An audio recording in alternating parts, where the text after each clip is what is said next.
Okey, selamat datang semua. Boleh dengar ya suara saya? Kalau boleh dengar, minta komen sikit ataupun bagi thumbs up ke ataupun love supaya saya tahu anda boleh dengar clear suara saya. Okey, ada yang dah bagi thumbs up. Kalau ada sesiapa yang boleh lagi dengar ataupun tak dengar ke, komen saya dengar ataupun bagi thumbs up, bagi love so saya tahu anda sedang menonton dengan saya, ada dengan saya malam ni. Alright. Okey. Saya rasa semuanya dah clear. Alright, bismillahirrahmanirrahim. Assalamualaikum. Selamat datang kepada penonton yang sedang menonton Speed Home Ringgit Hack Live Show. Apa khabar semua? Saya harap semua dalam keadaan sihat sejahtera, terlindung daripada wabak COVID-19. Walaupun hari ini kes kita masih lagi mencecah belasan ribu, masih lagi 19,000 lebih, tapi tak apa. Kekalkan jaga SOP anda, okey? Dan saya juga nak ucapkan selamat datang kepada penonton yang sedang menonton di Facebook, Twitter, YouTube dan juga Instagram Live sebab kita bersiaran langsung secara serentak di kesemua platform ini dan juga platform tetamu undangan kita iaitu Financial Faiz di YouTube beliau. Jadi anda wajib tengok kalau ada kawan-kawan yang mungkin tak dapat masuk dalam webinar room pada malam ini, boleh ajak diorang untuk menonton di platform yang saya sebutkan tadi, okey? Terlebih dahulu saya nak memperkenalkan diri saya. Nama saya Zulaika dan saya merupakan eksekutif pemasaran hartanah di Speed Home. Okey, dan malam ini insya-Allah kita ada tetamu yang sangat istimewa. Beliau merupakan pakar dalam bidang hartanah, kewangan dan memang sangat sesuai untuk anda, especially anak muda yang join topik kita pada malam ini. Memang anda akan beruntunglah, okey, kerana dia akan share dengan anda mengenai ilmu basic kewangan. Okey, dan insyaAllah dalam masa 1 jam 30 minit ini kita nak kupas topik menarik mengenai tajuk kita iaitu bagaimana cara mudah saya hendak mula bina profil kewangan. Okey, jadi kepada anda, stay tune dengan kita sampailah ke hujung rancangan sebab banyak hadiah menarik juga daripada Speed Home yang kita nak bagi, okey? Dan jika anda ada sebarang komen ataupun soalan yang nak ajukan kepada Speed Home ataupun kepada kita punya speaker pada hari malam ini, just type anda punya soalan di ruangan chat box. Okey, kalau dekat dengan Facebook tu pun boleh type di ruangan komen. Kita akan pick up soalan anda dan kita akan tanya di akhir rancangan nanti untuk sesi Q&A. Okey? Dan berita baik kepada anda yang sedang menonton sekarang ini. Kalaulah kata anda ada kawan-kawan yang mungkin nak menonton di Facebook, Twitter, Instagram dan sebagainya, saya nak bagi anda hadiah buku financial planning itu 3 buku daripada Speed Home, dan apa yang anda perlu buat adalah anda perlu share live ini dengan rakan-rakan anda di seluruh social media platform dan berpeluang untuk menang cabutan bertuah 3 buah buku pengurusan kewangan daripada Speed Home, okey? Tapi bukan itu sahaja hadiah yang kita nak bagi malam ni. Ada lagi hadiah lain yang saya nak berikan, iaitu kalau anda nak menang fire blanket ataupun fire extinguisher, boleh subscribe YouTube channel Speed Home Ringgit Hack dan juga YouTube channel Financial Faiz. Kita akan buat random cabutan bertuah dan anda boleh menang salah satu daripada hadiah ini. Okey? So, sebelum saya serahkan majlis pada malam ini kepada kita punya tetamu undangan, kita nak berkenalan dululah dengan penaja utama kita iaitu Speed Home, iaitu sebuah platform sewaan hartanah, dan saya pasti ramai yang join kita pada malam ni. Ada yang saya tengok daripada Seremban, ada yang datang daripada luar kawasan Selangor, KL, ada kat sini saya tengok daripada Kota Kinabalu, Sabah pun ada. Ada juga yang datang daripada mana ni, daripada Taiping pun ada, orang Perak. Apa khabar orang Perak? Daripada utara pun ada juga saya nampak kat sini. Pastinya anda mungkin tak pernah dengar ataupun tak kenal pasal Speed Home.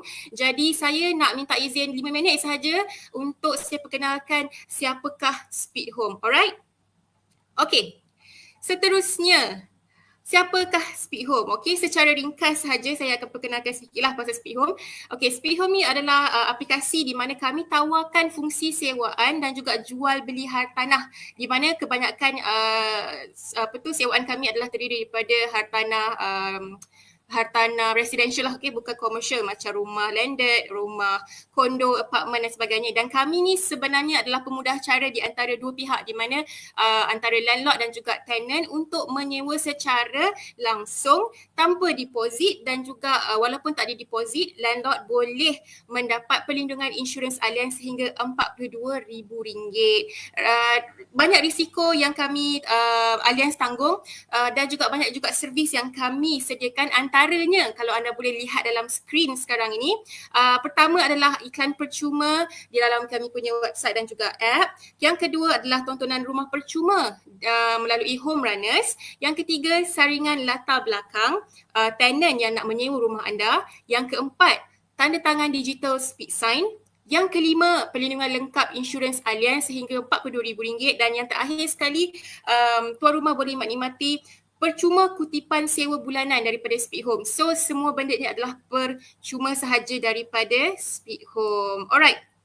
Seterusnya, mungkin tadi saya cerita pasal servis yang kami sediakan. Mungkin ada yang keliru, mungkin ada yang kurang lagi faham mengenai Speed Home. Saya terangkan sikit lagi perbezaan kami dengan platform-platform lain, iaitu pertama, kami berikan better quality tenant untuk anda. Yang kedua, direct communication di antara landlord dan juga tenant.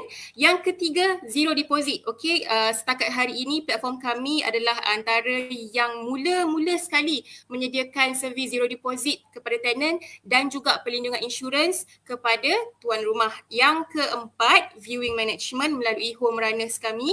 Maksudnya kalau rumah anda dekat KL ataupun dekat Selangor tapi duduk di Penang, boleh sahaja home runners yang tolong wakilkan tuan rumah untuk tunjukkan rumah anda, buat house viewing. Dan last but not least adalah free rental collection, di mana setiap bulan tanpa hidden charge kita akan buat kutipan sewa secara percuma bagi pihak landlord dan juga tenant. Alright, last pasal Speed Home.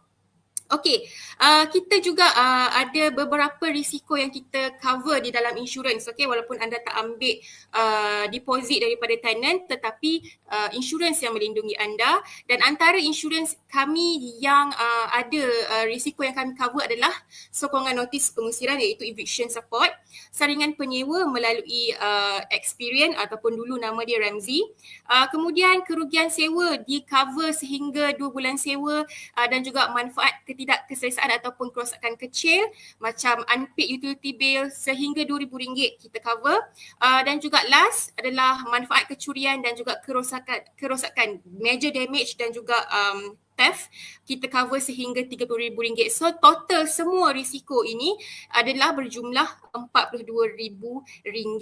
Alright, itu sahaja mengenai Speed Home. Kalau ada apa-apa soalan mengenai kami, mungkin anda boleh tanya nanti, okey? Alright, sekali lagi saya nak tekankan kepada anda untuk share live kita hari ini dengan anda punya rakan-rakan family, sebab kita nak bagi hadiah buku percuma. Alright, dan anda akan insyaAllah di akhir sesi nanti kita akan buat cabutan betul dan anda akan boleh menang buku ini. Okey. Sebelum kita nak teruskan sesi pada malam ini, saya rasa perlulah saya perkenalkan kita punya tetamu undangan pada malam ini. Tapi sebelum saya nak perkenalkan speaker kita malam ini, sedikit disclaimer, beliau tidak mewakili Speed Home, beliau merupakan panelis undangan kita yang kita jemput khas untuk bagi anda educational content, untuk anda belajar, untuk berkongsi dengan anda mengenai pengalaman beliau mengenai ilmu hartanah, ilmu kewangan, especially ilmu kewangan lah pada malam ini. Jadi saya nak baca sedikitlah biodata beliau. Saya nak perkenalkan kepada anda semua speaker undangan kami, iaitu Tuan Faiz Azmi, iaitu seorang pakar dalam bidang kewangan dan juga hartanah, di mana beliau sudah lama pun berkecimpung di dalam industri ini, lebih kurang 12 tahun, dan beliau ada YouTube channel YouTube channel iaitu Financial Faiz, di mana yang saya tengok dah pun mencecah lebih 50,000 subscribers. So anda boleh juga pergi subscribe YouTube beliau, okay? Dan pengalaman beliau sebagai seorang pegawai bank, real estate negotiator, kemudian apa lagi, consultant unit trust, agent takaful. Apa lagi kat sini kalau saya baca tadi memang sangat berpengalaman. 12 tahun pengalaman, dan hari ini, malam ini kita jemput beliau untuk bersama dengan anda untuk share mengenai topik bagaimana nak bina profil kewangan. Memang sangat-sangat sesuai lah untuk anda. Okay, kalau tak join tu memang rugi. Okey, saya tak nak melengahkan lagi masa. Saya nak menjemput Tuan Faiz Azmi ataupun lebih dikenali sebagai Financial Faiz dengan brand name beliau. Okey, untuk bersama dengan kita pada malam ini. Dipersilakan. Apa khabar Tuan Faiz? Khabar baik, Alhamdulillah. Boleh dengar ke semua? Dengar. Okey, dengar. So I assume semua pendengar jugalah. Alright. Okay, thank you very much for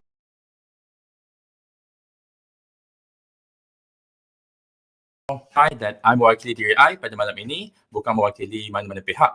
And bila I kata I mewakili I punya advice tu semua tu kadang-kadang akan pijak orang lain punya kepentingan. Okay? But that is why I am here, because I boleh bagi advice yang I rasa lebih baik kepada pengguna. Sebab dekat luar sana tu ada banyak-banyak servis. And semua orang nak cari makan, and tak ada masalah untuk semua orang nak cari makan. It's okay. It's just that kita sebagai pengguna kena tahu hak kita. Alright.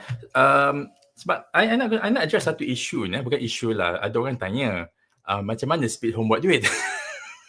So in any services, there's no such thing as business yang tak buat duit. If it is tak buat duit, it's actually a charity. And we all know that nama channel I pun Financial Faiz. Orang lain nak buat duit, kita nak jaga duit kita. So macam mana Speed Home buat duit is important to understand, because bila kita engage a service, apa yang kita bayar tu, kita nak tahu dia kat mana, baru kita tahu dia punya niat. Tak salah nak buat duit, tapi kita kena tahu niat dia. Samalah macam kalau orang pergi buat free talk. Kenapa dia bagi free talk? Okay, maybe sebab it's a preview to dia punya talk yang berbayar. Tak ada masalah nak buat macam itu. Cuma kita sebagai pengguna kena tahu. So, betul ke? Kalau nak tanya, Speed Home buat duit based on penjualan insurance. Betul tak? I punya moderator, moderator boleh jawab ke?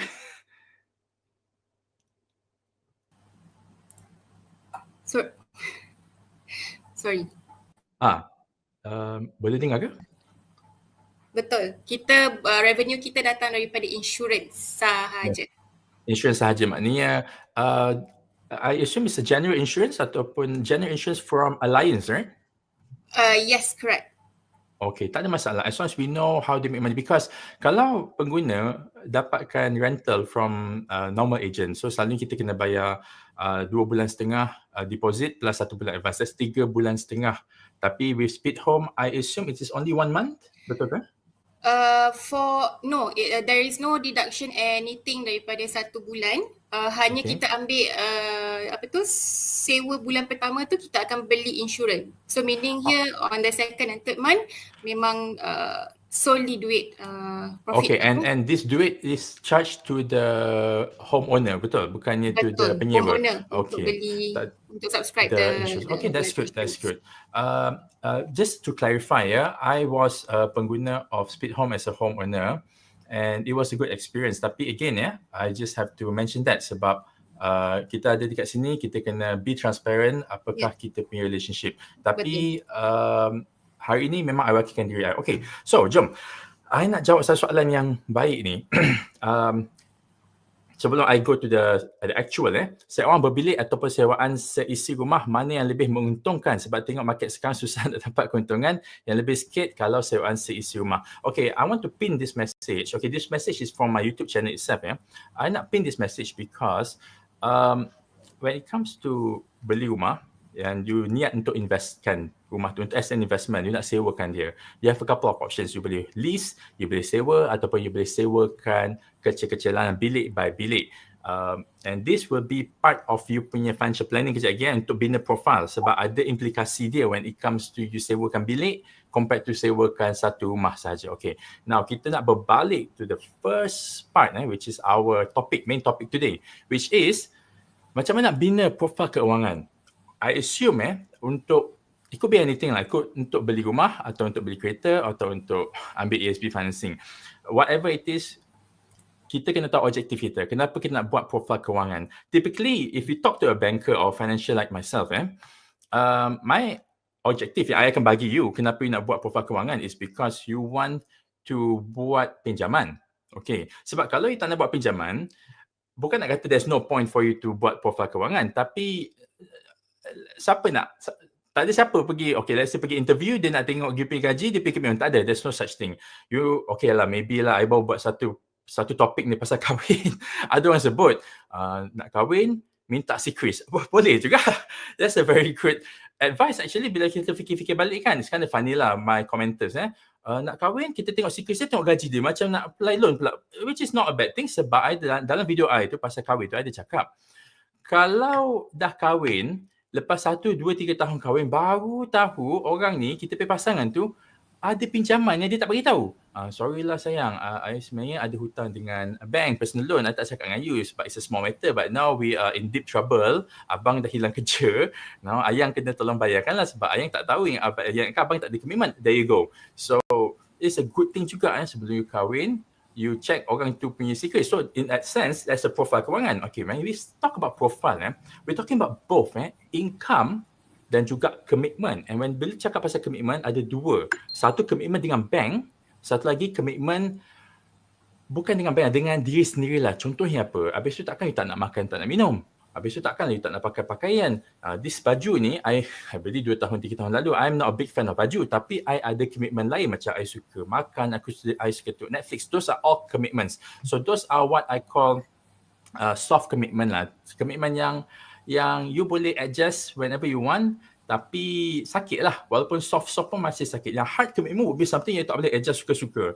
Kalau you ada hutang kereta Honda City, sorry lah, I suka pakai contoh Honda City ni sebab it is so similar to a Proton Saga in my opinion. And when people buy a Honda City, macam kenapa dia suka sangat Honda City? Okay, that's just my opinion. Kalau you dah terbeli Honda City, I minta maaf. Okay, it's a good car still. So let's say if you have a commitment for Honda City or any car lah for that matter, for you to change it's not easy. Okay, so berbalik kepada income, the most important thing when it comes to a profile kewangan untuk pinjaman is actually income. Macam mana pun kena ada income. Kenapa I sebut income? Sebab there are some people yang ada income, tapi income dia tu bank susah nak recognize. Okay. Paling susah nak recognize sekarang ni walaupun duit masuk which is something that I've talked about juga. Sebab sebelum ni I suruh orang pergi buat apa dipanggil lah, this thing. Tapi turns out it can be bad for dia punya commitment, dia punya profile, which is jadi a rider ataupun a driver for ride hailing, macam contohnya Grab ataupun Foodpanda. The reason it is bad, okay, not bad per se lah. The reason it is bad in terms of profile kewangan untuk buat pinjaman is because bank tak boleh nak recognize this income. So you can survive, duit yang you dapat tu you boleh beli apa-apa lah, nak bayar duit motor. Kalau you dah ada that loan sebelum you apply for the loan, you dah boleh buat, tak ada masalah. Tapi you nak apply for a new one, very difficult for bank to recognize. Nak beli rumah, tak boleh. So cara dia untuk this one, I'm sorry I started with this one sebab I tahu our audience ni berbahasa Melayu, the banner pun memang bahasa Melayu. So there must be some segelintir of my audience yang buat benda tu. So for you to buat benda tu untuk survive, go ahead. If you ada motor and you sanggup buat benda tu, please, untuk survive. Tapi for the long term, you have to consider a couple of things lah. Contohnya, register an enterprise so that duit tu masuk dalam bank account enterprise you. Lepas tu you boleh apply loan based on that. Itu pun bank masih kurang suka because kalau you pakai cara tu, which now I nak berlompat kepada income orang yang kerja enterprise sebab takkanlah semua orang pergi bawa Foodpanda kan, mesti ada yang kerja sendiri. We call it self-employed. Dia bukan, so to speak, a business owner. It's called a self-employed. Dia freelance. Okay, contohnya ada satu klien ni, kerja dia is lukis portrait orang. Lukis portrait orang. So bila dia lukis portrait orang, dia dapat commission banyak juga. Tapi duit tu masuk dalam akaun dia, akaun company dia. Bank cuma consider 10% sahaja duit yang masuk. Contohnya masuk tu sebulan RM15,000. Sebulan tak lari. Bulan depan RM16,000. The month after that RM13,000, rendah sikit. Tapi still, there's 5 angka is a lot of money. You can survive very, very comfortably. But the bank will still only take 10% of you punya income tu, you punya duit kemasukan tu sebagai you punya net income. So kalau RM15,000 on average untuk 6 bulan yang lepas, 10% is RM1,500. Nak beli rumah apa? So this is why I wanted to start with income dahulu. Sebab duit yang masuk tu, depending on where it's coming from, is it Foodpanda? Is it freelance yang masuk enterprise? Or is it gaji daripada sendirian berhad? Or gaji daripada MNC? Ataupun yang paling best lah dekat Malaysia ni, yang macam kalau ada di payslip kan, you macam wow, sila. You tak minta pun kita orang dah bagi pinjaman. Apa dia? Kerajaan payslip lah. The reason being that payslip kerajaan ni, orang kerajaan susah nak dibuang. Very difficult. For permanent I kena bagi tahu sebab sekarang ni kerajaan punya staff pun ada 2-3 jenis. 2-3 jenis between yang permanent dengan contract. So in this situation, you kena consider jugalah kalau yang contract tu kurang sikit lah compared to yang permanent. Yang permanent tu as ex-bank officer, kita orang punya target the best senang nak buat duit is cari je orang kerajaan yang to be honest tak ada loan lagi dengan angkasa yang kita akan kejar diorang. Typically kalau I tengok payslip orang kerajaan memang akan ada pinjaman. Apa dia buat dengan pinjaman tu adalah dia punya hak lah. Tapi I sebagai ex-bank officer, that is what we did lah. Is it a good thing or bad thing? Okay, ni I nak visit sikit Semua orang kena check makan. Tak kisah, semua jenis orang kena check makan. So having said that, as long as benda tak bercanggah dengan undang-undang, then I think it's not a problem. Cuma again, kita sebagai pengguna, now position I dah berubah. I bukan bank officer lagi. So kita punya position, kita sebagai consumer, kita kena tahu kenapa orang tu nak cakap dengan kita. Yeah, it's always because dia nak jual something lah. Again, tak salah. Now, once kita dah habis cakap pasal income, commitment. Tadi I cakap sikit pasal personal loan. Okay, cakap pasal personal loan based on your income kan. Commitment ni yang selalu masalah. Okay, typically orang yang jumpa I nak dapatkan loan ke apa ke, of course, dia ada income. Kalau you tak kerja, you isi rumah, you nak apply loan macam mana pun, you segan, betul tak? So, what these people do is, okay, I dah ada income. Nak apply for a loan perumahan. Nak beli rumah? Okay. The problem is, that you kena hati-hati. This is not about taking something. It's more about tak nak ambil something. Tadi macam saya cakap tu, bila you dah ada gaji, jerung-jerung, which is us, I bukan banker lagi, so boleh kata diorang. Diorang ni, KPI dia is untuk jual loan, untuk jual financing. Again, that's their job. So, dia akan cakap macam ni, wah, gaji you RM2,500. Kasar you boleh apply for this loan ASB. You boleh apply for this loan personal. Dia akan buat scenario for you tau. Dia akan bagi tahu, okay, for example abang ambil personal loan ni bang, nanti abang boleh contoh selalunya beli motor. Sebab I don't know why, to be honest, I tak pernah beli motor. Tapi some people dia bertanya kenapa why not beli motor pakai personal loan against loan kedai. Sebab typically loan motor ni kalau I tak salah, dia tak ada bank-bank besar ni, dia tak nak layan sangat. Dia cuma finance kereta lah. So untuk benda-benda motor-motor kecil ni, harga RM8,000 sampai RM15,000, typically you kena pakai sama ada personal loan, loan kedai ataupun cash, you beli cash. So some people dia nak beli motor, dia akan ambil personal loan. So these are the idea yang bank officer akan bagi dekat you. Itu nombor satu.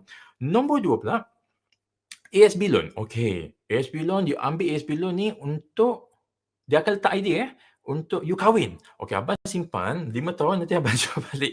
So it's so complicated. In my opinion, investment should be easy. Tapi kalau dia dah bagi idea dekat itu, sebab ialah dia nak jual the product, is their KPI. So you sebagai pengguna kena fahamlah benda ni. Okay, kenapa nak cakap pasal personal loan, ESB loan bila nak beli rumah? Okay. Banyak kali orang datang dekat I, dia datang dengan nak beli rumah, booking dah bayar. Tapi loan belum lepas lagi. Okay, that's normal. Dia bayar booking dulu, baru apply loan. Patutnya dia check dulu dia punya kebolehan untuk apply loan. Tapi tak apa, dia buat terbalik pun tak apalah. Datang dekat I print dia punya secret. I nampak lah kita orang bank boleh print secret on your behalf. You kena sign document lah. So kita boleh nampak lah you punya loan apa and berapa installment dia. So kita ambil you punya income tadi tu, saya cakap tadi tu, bandingkan dengan you punya commitment.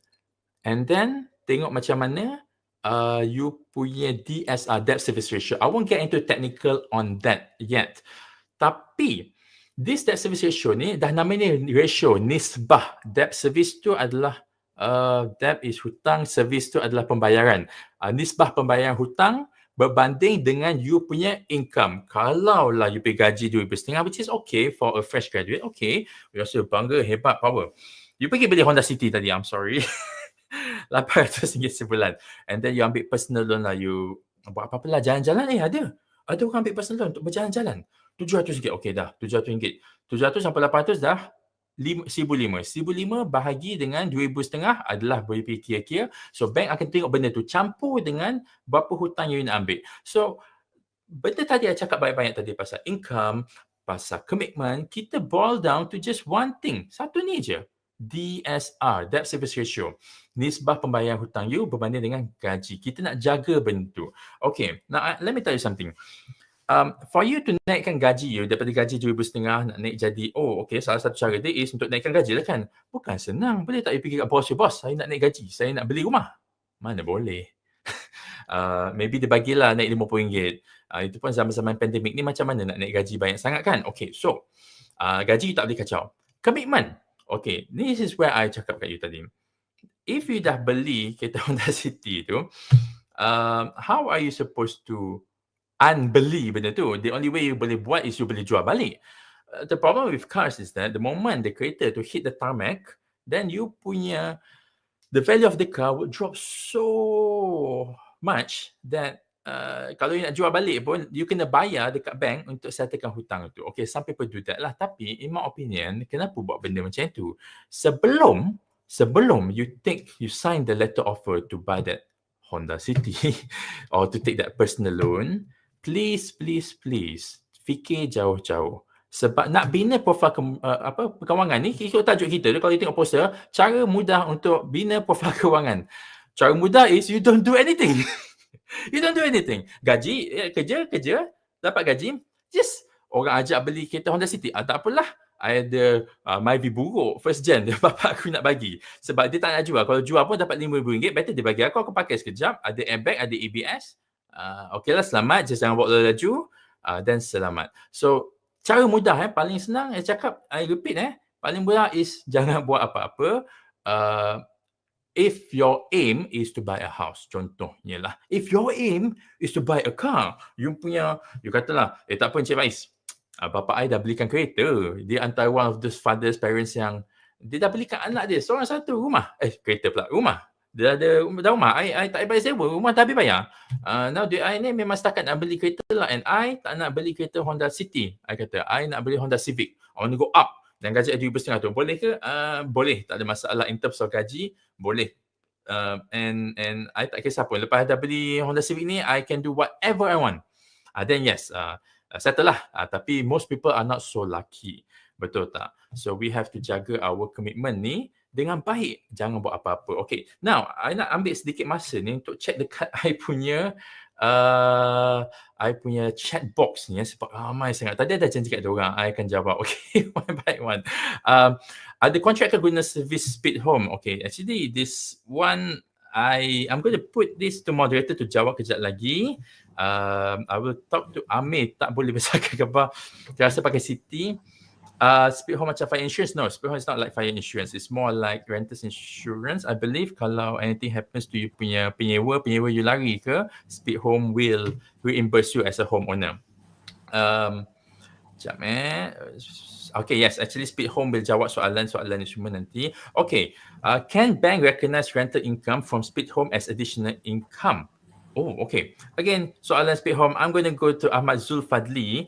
Apa beza insurans rumah MRTT versus MLTT? Okay, now this is a very, very good question yang berkait rapat dengan profil kewangan jugalah. Sebab. Okay. Insurans rumah yang typically orang dengar is a fire insurance. This is an insurance yang ada dua pihak akan paksa you ambil. Satu pihak bank. If you nak buy a home using a fire insurance, obviously the bank will want to protect their asset. Let's say lah rumah tu terbakar. You hutang dengan bank menggunakan rumah tu sebagai cagaran. What happens if rumah tu dah hilang? Bank pun nak ambil balik daripada you tak boleh sebab rumah tu dah ada, dah terbakar. So the bank will require that you sebagai peminjam untuk beli fire insurance. Okay, we're going to be specific here. It's a general insurance. It's generally called fire insurance. Tapi dia bukan untuk fire saja. It could be because of retak ke, tanah tu crack sikit ke, yes, fire insurance will reimburse you. Ada rider-rider yang you boleh tekan. And of course, ada something weird aircraft damage. Can you imagine that? Yeah, of course. Sebab sekarang ni ada banyak high rise, even bungalow pun boleh ada aircraft damage. Kapal terbang tu jatuh. However unlikely it is, it can happen. It has happened. Kapal terbang langgar rumah, kapal terbang kecil lah.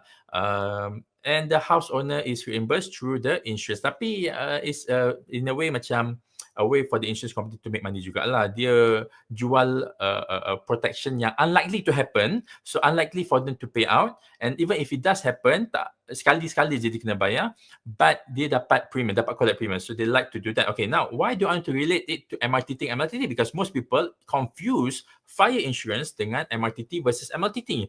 Okay, the MLTT ni are actually bank pay products.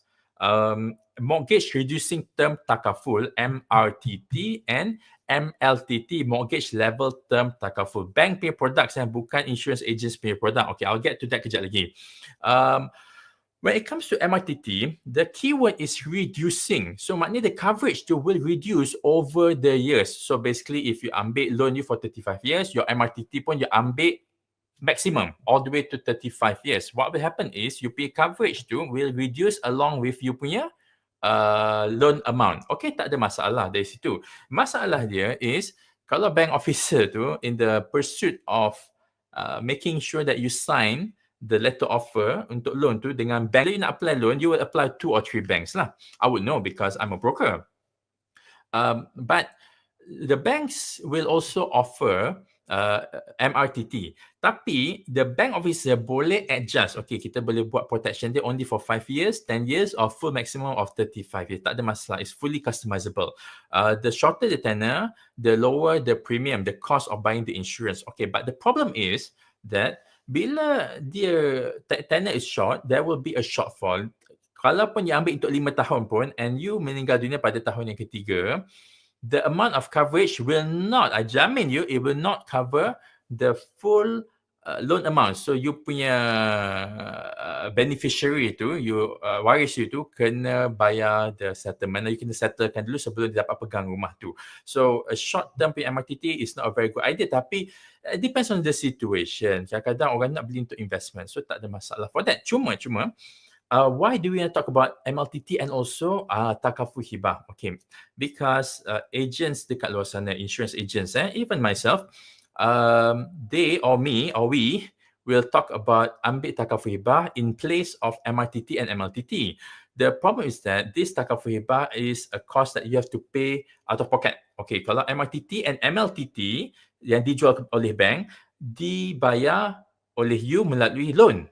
So kalau you beli rumah, you dapat margin pinjaman sebanyak 90% daripada harga rumah. Harga rumah tu 500,000. You dapat pinjaman untuk beli rumah tu 90%, you kena bayar deposit 50,000. Okay, fine.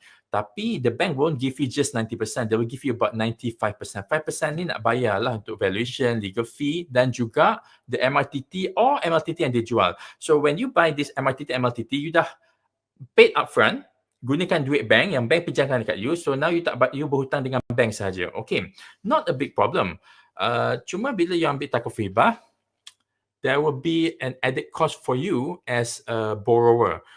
So basically, tadi kita nak cakap pasal profil kewangan. Ingat tak tadi saya cakap pasal fixed commitment and soft commitment. This is called a soft commitment. You boleh cancel bila-bila. Tak kisahlah kalau nak cancel ke tidak. The problem is, if you do cancel it, you won't have any more protection lah for the house that you just bought. Let's say you punya waris tinggal kat sana, something happens to you, your waris will likely be homeless. So please, plan nak jual after 10 years, padahal my loan tenure is 35 years. What happen if I die? It's just saya kena sama bayar. I think I dah jawab semua. I minta maaf I tak tanya soalan, I tak baca soalan you in full tadi. But in the quest of me answering you that one liner question, I've managed to answer the whole thing. Betul tak? Tenant, okay. Wow, ada banyak orang tanya pasal MRTT ni. ASPF. Kalau harga rumah RM500,000, takaful MRTT MRTT. Okay, Amir is asking, kalau harga rumah RM500,000, takaful MRTT dalam berapa puluh ribu agak-agaknya. Okay, this is a very good question because it shows that Amir, they ada full understanding of how this thing works.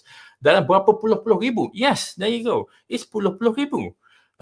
Kalau RM500,000 tapi soalan ni kalau nak jawab, kita kena jawab based on you punya umur. If Amir is 25 years old, dia punya MRTT roughly I would say about 10,000 for 450,000 or 500,000 punya coverage. But if Amir is 55, then his MRTT will be in the north of 40,000, 50,000. Now, this is a very good chance for me to talk about this. Profil kewangan ni, it has a function of income, commitment, and satu lagi, age. Someone who is earning RM5,000 at the age of 30 has a much better profile than someone who is earning RM5,000 at the age of 50, for example. There are two reasons. Number one is because when you are older, in this situation, 50, you punya maximum tenure untuk meminjam tu is dipendekkan. So typically, as you know, for a mortgage, your maximum tenure is 35 years until the age of 70.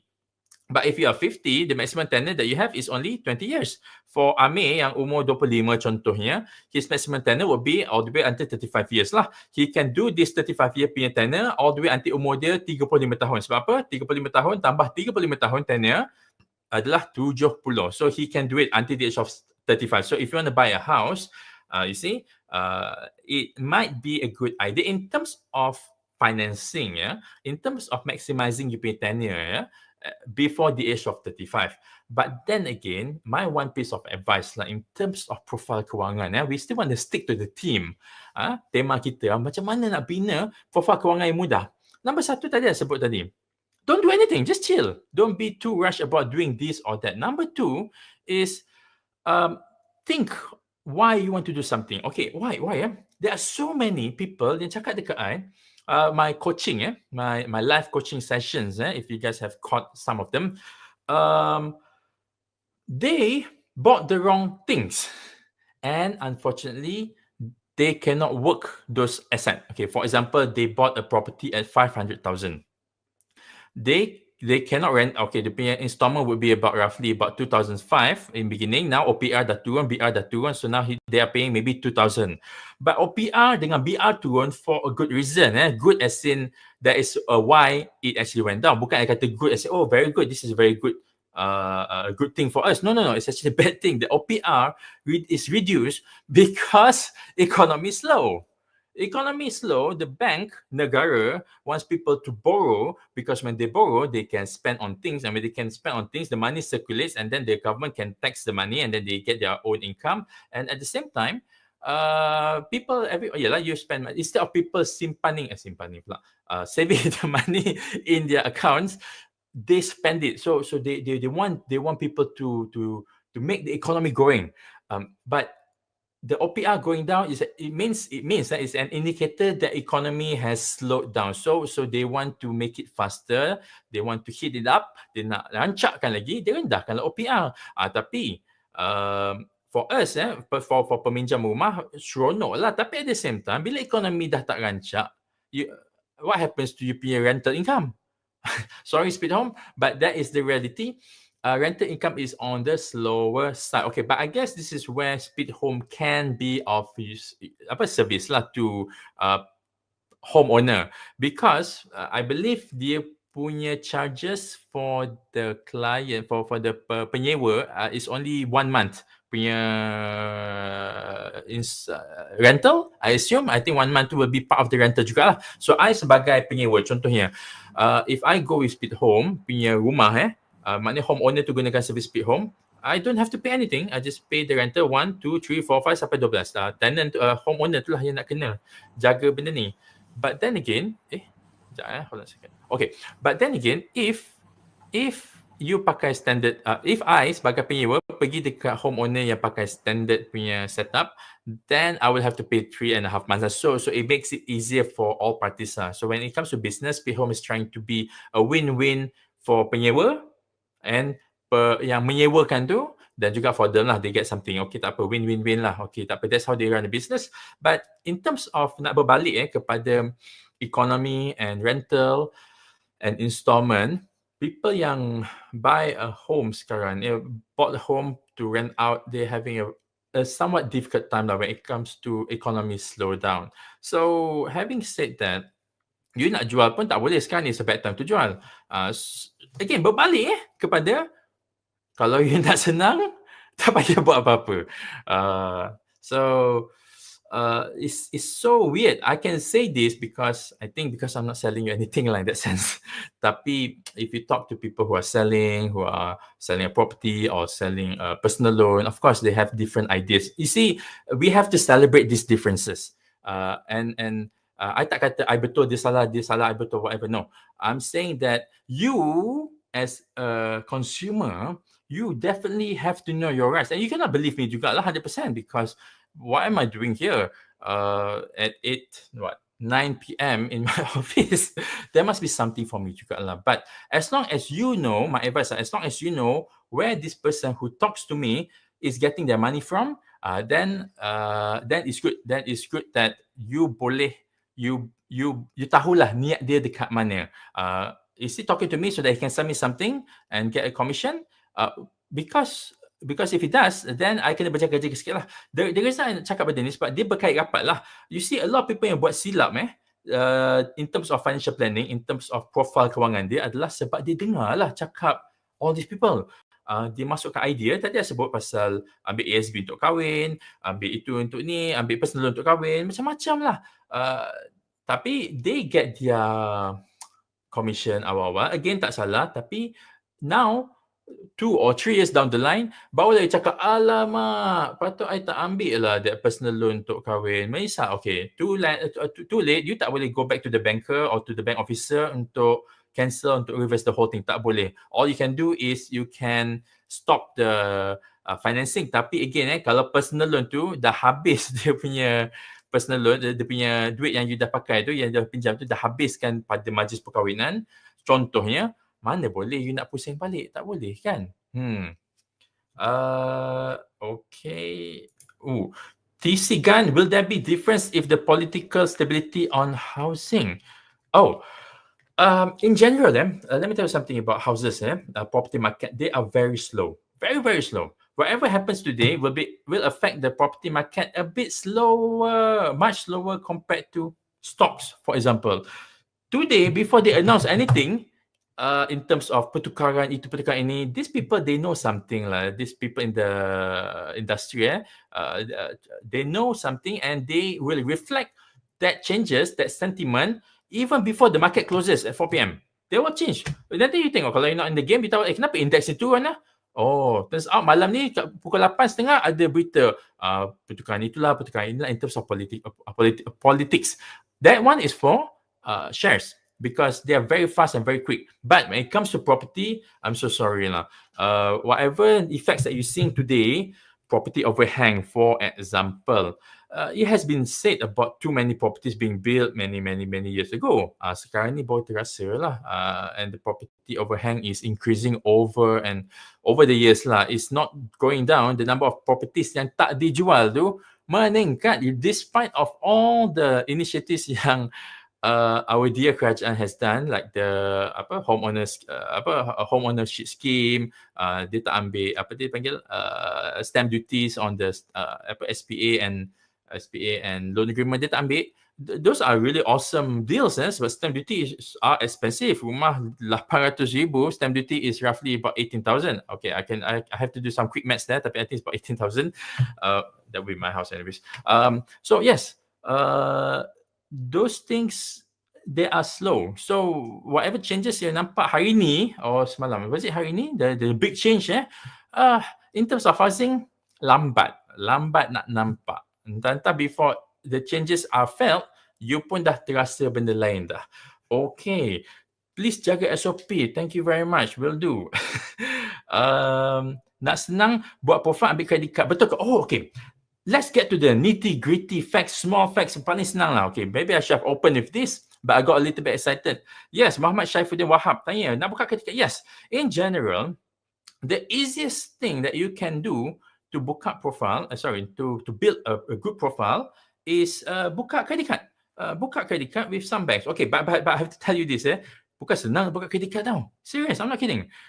If you memang kosong you punya credit score, some banks tak nak you pun. Yes, they have their own SOP, because credit card ni is a revolving credit. It is the riskiest credit for a bank. Sebab you can swipe anytime and you can choose not to pay anytime, and then if it is below a certain amount, the bank cannot sue you to bankruptcy, so the bank has to eat that loss. So but that's why the credit card punya interest is so high. But you as a user, okay, it's a very good thing that you brought this up, Encik Syaifuddin. When it comes to a credit card, as long as you don't use it, you're not paying anything sangat pun, except for the yearly tax. And dulu dia ada, I think it was 25 ringgit now for the yearly tax. And the annual fee pun bukan semua credit card ada. Dia yang mahal-mahal with all the fringe benefits tu, yes, ada dia punya fees. Tapi if you use those benefits, you tak kisah pun nak bayar fees tu. Tapi when it comes to the utility of having a credit card, very awesome. I baru balik dari Tesco tadi, I jaga SOP lah, I beli a few things. I swipe credit card. I pay credit card dekat I punya bag dekat depan ni, I just ambil, tap, masuk. Tak payah pakai cash. And I boleh itemize the item, I tahu whatever I spend. Kenapa ada Tesco ni? I fikir-fikir, I pergi Tesco waktu-waktu macam ni. Kenapa ada pembelanjaan dekat sini, I boleh keep track of all my spending. So, the credit card has a very good utility. So, if you tak ada hutang-hutang lah, you just macam kereta, dah ada kereta Myvi buruk yang Abah bagi. Rumah pun Abah kasih duduk kat rumah. Aku tak nak bayar apa-apa. Tapi I want to build a credit. Okay, orang jual personal loan akan cakap, abang buka lah personal loan ni, nanti boleh pakai. Tapi the problem with personal loan is, you pakai ke tak pakai duit tu, you still have to pay the bunga, the interest on the personal loan. So you do not want to do that. Bukan, tak best sangat lah. But with a credit card, because it's a revolving credit, you are given a limit. Okay, let's say gaji you 3,000, you boleh dapat limit 6,000. Okay, good enough 6,000, you tak nak bayar sangat lah. If you kerja bank, the bank akan bagi 5 kali ganda. Okay, tak apa. I assume you're biasa, okay. So you pay limit 6,000. Oi, I'm telling you bro, satu bulan, kalau gaji you 3,000, tapi you spend more than 6,000 satu bulan tu, you memang something wrong lah with you punya kepala tu. maybe you bought something, big ticket item lah. Maybe you bought something for your mom ke, tapi you buat EPP, then I setuju.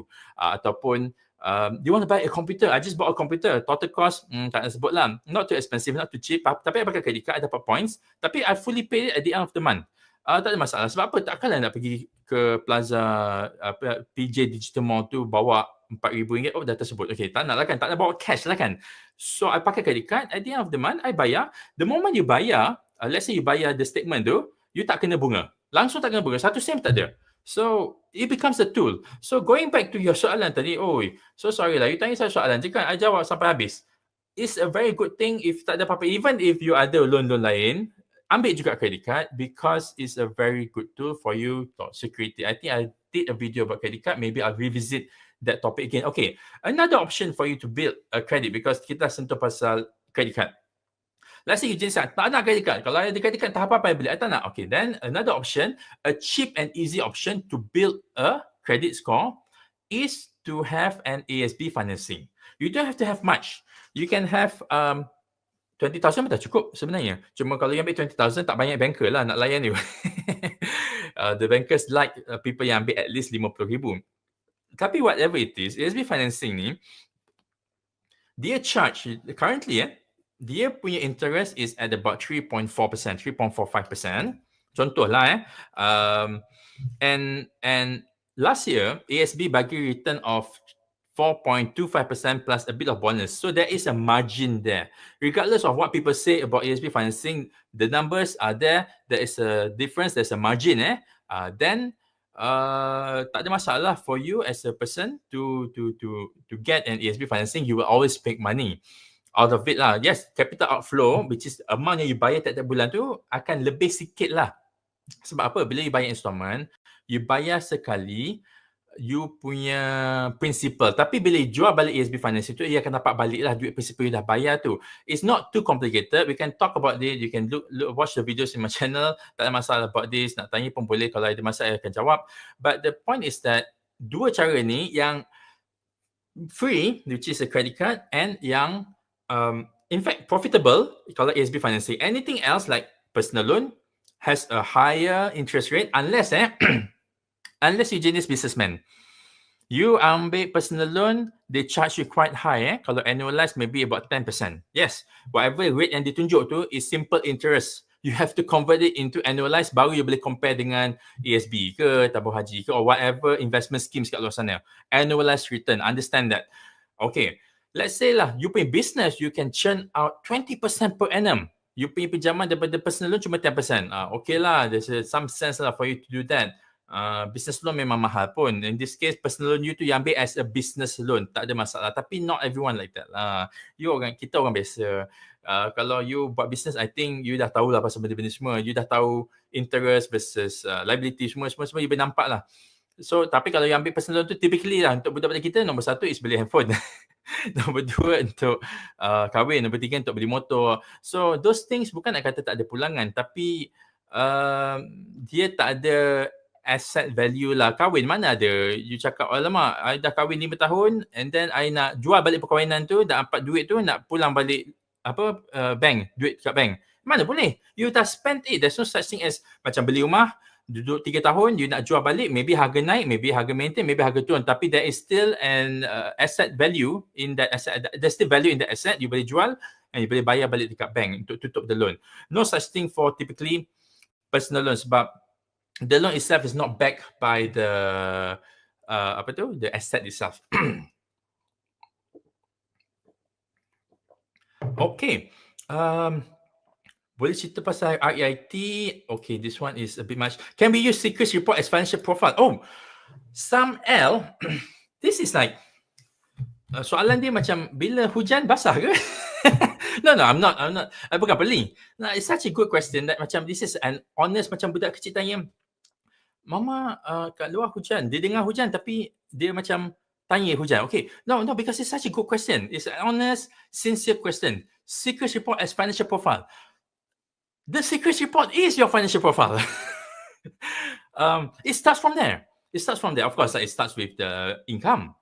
Tapi tadi I cakap pasal commitment tu, that is you punya, that is recorded inside your secrets dekat bank negara. So when you apply for a loan with the bank, you punya secrets tu will be printed by the bank officer. Dia akan nampak lah, abang ni, we did that lah. Because we can read it, so we read it lah. For you, purchase of passenger car, 400,000. And then we're gonna guess. Kata apa dia beli 400,000? Okay. Typical lah, for fun times because when we see it. But of course, we cannot share it in the open. We just tengok, rumah 2 million, wow. Okay, so that is our financial profile. You see, when we baca, wow, ataupun ada juga, apa ni? Rumah 2 million dah 3 bulan tak bayar. Yes, so that repayment table tu, you pergi jadual pembayaran balik tu, is a financial profile. They put 2 and 2 together with your income and that becomes you punya profile. The most important profile is this. All the other things tak penting sangat. Especially things yang tak masuk dalam you punya secrets lah. Tak masuk dalam secrets tu macam hutang along, hutang adik-beradik, insurance tak masuk secrets. Yes, they are still important. That's what I said. Soft commitment, things that you have to monitor, but doesn't really factor in your financial profile as itself. So tadi saya cakap pasal rumah 2 juta, personal loan, kereta. You see, you nak tukar benda semua tu bukan senang. Nak buang benda tu daripada secrets you tu bukan senang. You kena buat full settlement. You nak settlekan rumah 2 juta, hutang masih ada 1.5 million. Macam mana nak? You kena jual rumah lah. Nak jual rumah bukan senang. You see, nak jual rumah, hari ni you buat listing, You nak jual rumah tu, nak dapat balik duit tu 6 bulan paling cepat. Paling cepat. Hari ni ada developer, fuyo. 6 bulan baru everything settle and you boleh apa dia panggil lah, jualkan rumah tu dan dapat duit, benda tu hilang daripada you secret. So this is why and this applies to pretty much everything lah. Sama juga kereta pun sama. Kereta cepat sikit daripada rumah lah, tapi pun sama juga. You kena pergi buat full settlement, ambil masa untuk keluarkan benda tu. ASB pun sama juga. So my advice with cara mudah is don't do anything yang you tak ready. And kalau you betul-betul nak financial profile yang simple is credit card and ASB financing. Boleh buat dua-dua ni. And gaji tak boleh buat apa-apa lah. Kalau senang cakap, cara paling senang nak buat financial profile is, gaji berapa? RM5,000? Paling senang you carilah kerja yang gaji RM10,000 atau kerja gaji RM20,000. It's not that easy kan? Even if you buat business pun macam I kata tadi, you buat food panda, ataupun you buat business and enterprise, you buat freelance ke, you buat arts ke, you buat kat the Etsy Etsy tu is a online website, it's online platform. You buat something arts and then you jual dapat duit. Bank doesn't want to recognize that sangat sebab they can say bila masa you punya business boleh lingkup. So kerjalah kerja kerajaan. Okay pun sama, bukan senang nak apply kerja kerajaan. Budak-budak yang dah bertahun-tahun kerja kat sana pun masih kontrak lagi. Sebab kerajaan, they do not have any more capacity. Okay, tak apa. Maybe it's a good thing. Maybe. So, life is not easy. So, bahagian income tu, you tak boleh tukar banyak sangat. So, what can you tukar? Bahagian commitment. Sebelum ambil, fikir betul-betul. Kalau nak ambil pun, setakat nak build profile, credit card. It's a bit difficult than ASB. Tapi ASB pula bukan semua orang boleh ambil. There's another issue. But ASB financing, bukan semua orang boleh ambil. So, macam mana? Different people ada different requirements. Entah you pun dah ada hutang. Cakap pasal hutang. Sebab tadi I cakap pasal soft commitment. Let me get to PTPTN. PTPTN, you bila start kena bayar, benda dah masuk dalam you punya secret report. Now, the banks kalau tengok you punya record secrets tu cuma ada PTPTN saja, bukan nak kata dia tak pandang tapi PTPTN ni some banks dia tak nak tengok pun. Kalau PTPTN teruk pun dia tak nak tengok. Kalau PTPTN baik pun and it's the only record yang you ada pun dia macam tak nak tengok. So, before you beli rumah, it might be a good idea for you to take one small commitment. Okay, you see, it's a bit funny, isn't it? Some of you guys think that, tak ada commitment. Very good. Tak juga. Bila you tak ada commitment, the bank doesn't know, you ni boleh bayar balik. Tak, what is your repayment pattern? And let me be frank with you, the best secret record is yang banyak record tau. Dia ada credit card, ada pinjaman perumahan, ada pinjaman kereta, maybe tak ada personal, maybe ada ASB loan, tapi dia punya repayment pattern 0. The banks love that money. This fella has a lot of loans and he pays them so on time. Kosong maksudnya dia tak ada lewat bayar. So bulan January, sekarang ni bulan apa? Sekarang ni bulan Ogos. So bulan Julai tahun ni, bulan Jun tahun ni juga, bulan Mei yang sebelakang lah 12 bulan kosong. Ini tak ada lewat bayar. This is the best paymaster that the bank has ever seen. So credit score dia memang tinggi. Selalunya orang-orang kaya lah. Tapi kalau you cuma ada PTPTN ataupun PTPTN lah, the bank tak pandang sangat. You kena tambah sikit. You see, credit profiling ni is a subjective matter. Okay, it's a combination of science, the numbers tadi tu, along with the there's orang tau kat belakang tu. It's not robot. Robot tu cuma bagi information to a credit controller. The credit controller is a team of people. They have an office. Dia tengok dia kerja dia tengok je. Okay, orang ni ranking dia 3 atau 5. Paling best 5 3 ni rating dia boleh dapat loan tapi dia punya interest tak tinggi sangat. This is one of the bigger banks pakai sistem ni lah. In fact, I did work there lah. So tak tahu. Rating 4 is between 3 and 5. Rating 2 and 1 memang kena reject lah loan tu. So there's a person that actually sees you punya credit score ni, assign you a rating, tapi dia punya KPI, dia punya bonus is not a sales punya bonus. Meaning okay, kita orang sales, we want your loan to be approved. You buy a house to be, okay, please. Kita orang berdoa, tolonglah ya Allah, untuk klien aku ni, Ahmad bin Abu, tolonglah approvekan. Kita doakan untuk dia. Sebab apa? Sebab kita dapat commission lah. This is our KPI. Tak apa, tak salah. Itu kerja kita. Tapi, you dapat tak? Kita orang sebagai penjual ni, kita orang nak benda tu approve supaya kita dapat commission. Tapi, for the credit controller, dia tak peduli. Approve ke tak approve ke is not his or her problem. Because kalau dia approvekan, orang yang patut tak dapat approval, dia kena balik. Bonus dia kena tarik balik. Dia adalah dia punya kira-kira dia lah macam persistency ratio. Maknanya dalam 100 juta yang kau approvekan tahun lepas setahun kita tengok 5 juta non-performing.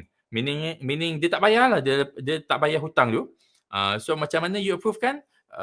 So you kena lah. Maybe the threshold is 90%. Kalau 5 juta, 5% punya NPL, non-performing loan, tak ada masalah. Tapi kalau lah dia approvekan 100 juta tahun lepas, lepas tu lepas setahun pembayaran balik tu dia tengok 20 juta worth of loan tak dibayar balik. So dia punya NPL 20%. Oi, memang dia kena sama dia kena bonus kena tarik ke, KPI dia jatuh ke, paling teruk dia kena buang. Paling teruk is dia kena tangkap. Tangkap dia siapa? SPRM lah. Bank ada investigator tau. Dia macam polis. In fact, they are ex-polis tau. Inspector yang dah retire tu yang nak buat a bit of money, dia akan kerja dengan bank akan cari diorang lah. Dia offer lah gaji yang jauh lebih tinggi daripada buat polis yang give. Okay, tak apalah. Hak masing-masing lah nak cari kerja kat mana kan. Diorang ni akan investigate fraud dan juga all these things lah like rasuah. So, baru-baru ni kita ada dengar jugalah cases where bankers kena macam ni kan. Okay, so not very nice. The topic ni very sensitive. Tak apa, kita cakap tak ada masalah because these are all facts lah. Semua orang nampak kan. Tapi nak diceritakan, bank officers tu memang on your behalf nakkan you punya loan approve sebab dia nak commission. Tapi the credit controller, they don't care. Dia punya KPI, dia punya objective is to make sure that you ni betul-betul boleh dapat pinjaman layak lah. You are a prime candidate, bukan subprime. Okay, please don't take me to this topic about subprime lah. Sebab subprime dekat US in 2008 tu, yang membuatkan kegawatan ekonomi di seluruh dunia tu, wah, that was a whole big, I can talk about that for 2 hours. People make movies and documentaries about subprime. So in Malaysia, bank negara ni is a bit hawkish lah. Dia nampak benda ni, dia elakkan. Dekat Amerika, they are a bit capitalistic. Semua boleh. Dekat Malaysia ni masih okay lagi lah. So kudos maknanya good job to bank negara lah. Tak kisah which governor that they had. So far, they have been doing a very good job. Recently, news bank negara tukar from base rate. Okay, now talk about profile. Nak cakap pasal loan tu, kita cakap pasal loan lah.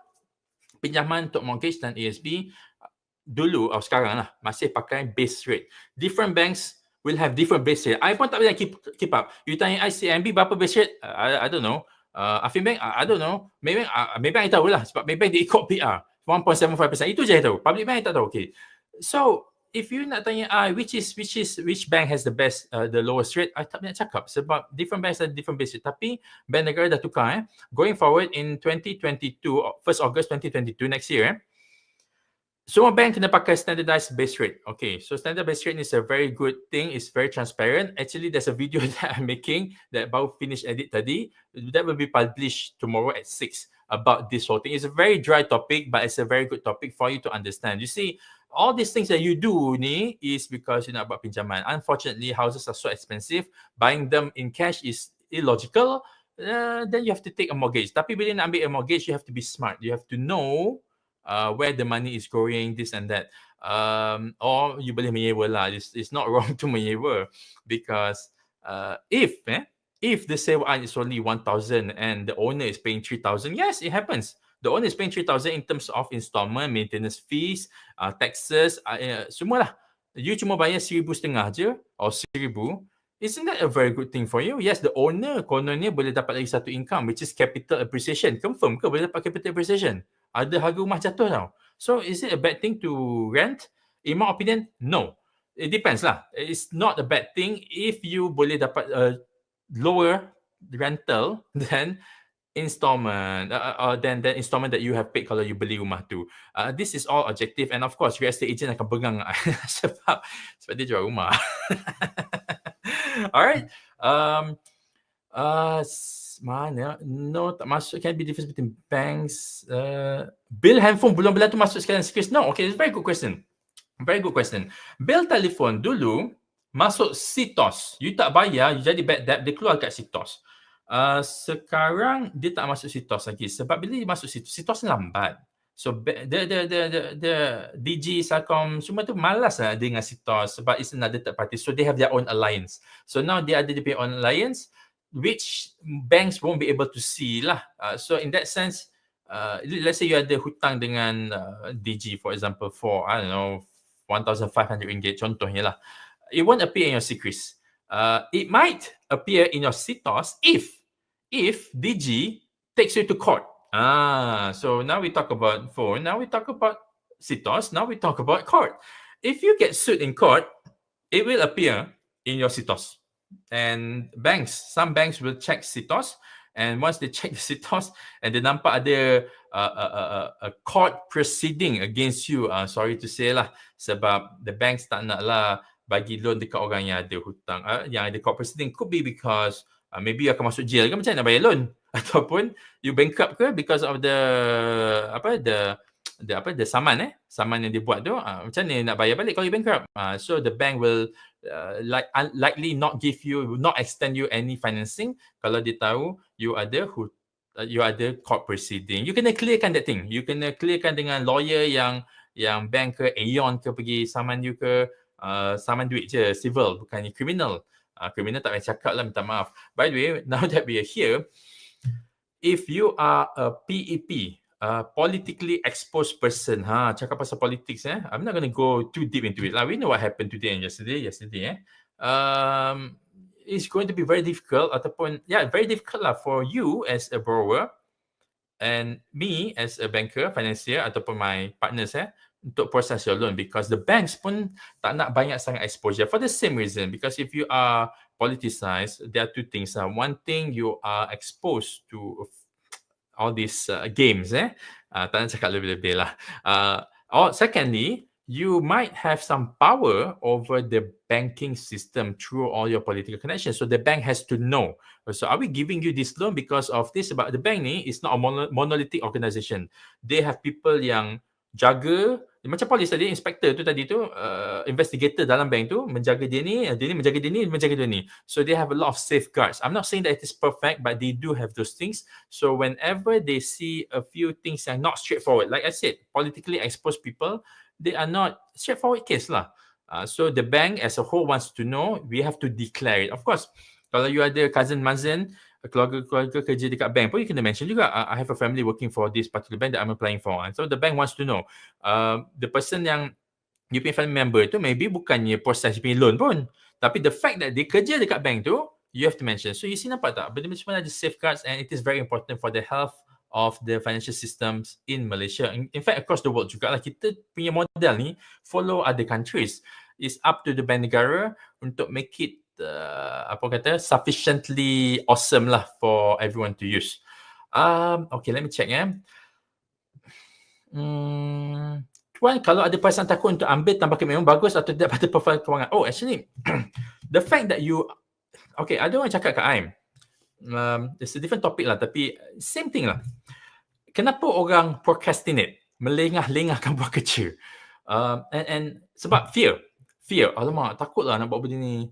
So dia tak buat benda tu, dia fikir buat benda lain. Oh, tapi bila main game boleh pula. Tak ada pun, relax je, boleh je buat. Tapi bila suruh buat assignment, lambat ni nak buat. Tak nak, dia akan cari alasan sebab dia takut. But there is a signal that you are supposed to do that thing. Kalau you takut buat benda tu, you kena buat. Because when you do it, because bila you ada takut, it's a signal that you have to do it.